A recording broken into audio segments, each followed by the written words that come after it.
C'est l'événement de l'année à Toronto. Pendant 10 jours, la ville reine se transforme en capitale du showbiz. Cette année, l'événement est beaucoup plus modeste. Pas de tapis rouge, de rues fermées ou de bains de foule. Mais pour la première fois depuis le début de la pandémie, les cinéphiles pourront assister à des projections en personne. It feels different for sure. We really miss the entertainment street and everything that surrounded TIFF. We'll miss the movie stars because we like lining up for that too. But we're still here. Things are kind of normal. Sort of normal, maybe. Une impression de retour à la normale qui fait le bonheur de l'industrie touristique après avoir dû se contenter d'un festival entièrement numérique l'an dernier.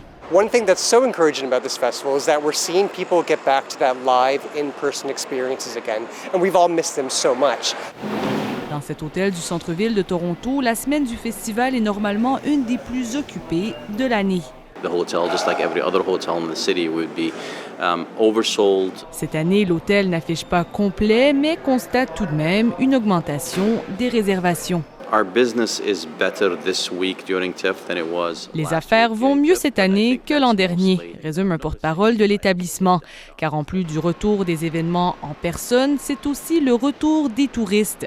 TIFF est le premier événement d'envergure internationale à avoir lieu depuis l'ouverture des frontières canadiennes aux voyageurs internationaux. Cette Américaine a pris la route de Los Angeles au début de la semaine et devrait arriver à Toronto ce week-end. I've always wanted to go to TIFF. It's during my birthday. I turn 40 next week when they have the Spencer screening. So I thought that would just be great to go.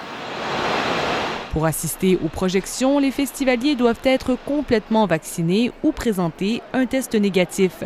Un autre signe qu'en dépit des apparences, le retour à la normale n'est pas pour aujourd'hui. Ici, Aspen Midi Radio-Canada, Toronto.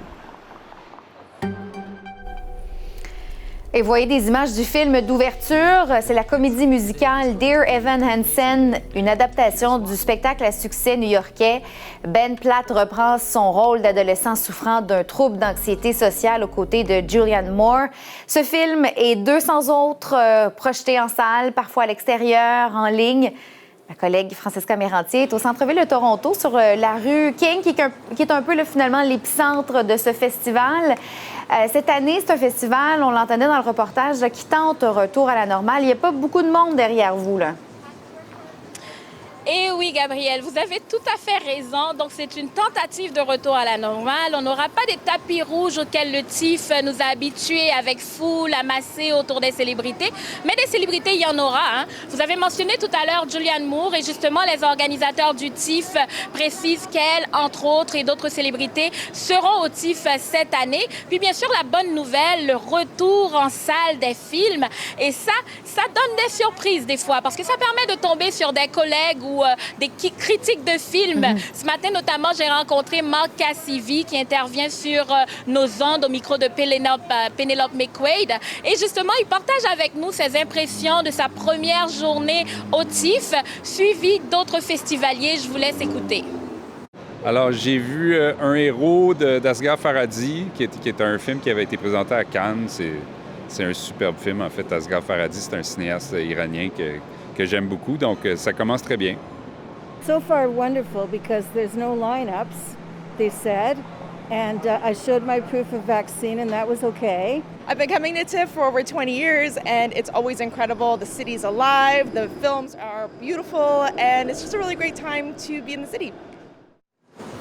Vous l'avez compris, somme toute une bonne expérience pour ces festivaliers, comme ils en témoignent. Eh bien, le retour des films en salle, ça n'empêche pas que depuis son chez-soi, on peut profiter de son popcorn parce que, bien sûr, des films en numérique, c'est encore disponible et plusieurs festivaliers peuvent assister aux films à la maison. Oui, c'est la formule hybride.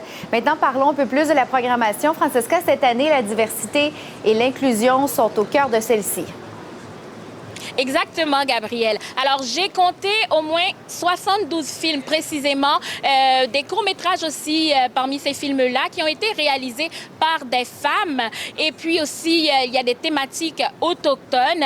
Il y a aussi des thématiques autour de la justice sociale. Je pense notamment au film Attica. Donc, ça se passe dans une prison et vraiment une confrontation cinglante avec entre des festivaliers, entre plutôt des prisonniers et la police. Mais voyez les images sur le film également autochtone tout à l'heure.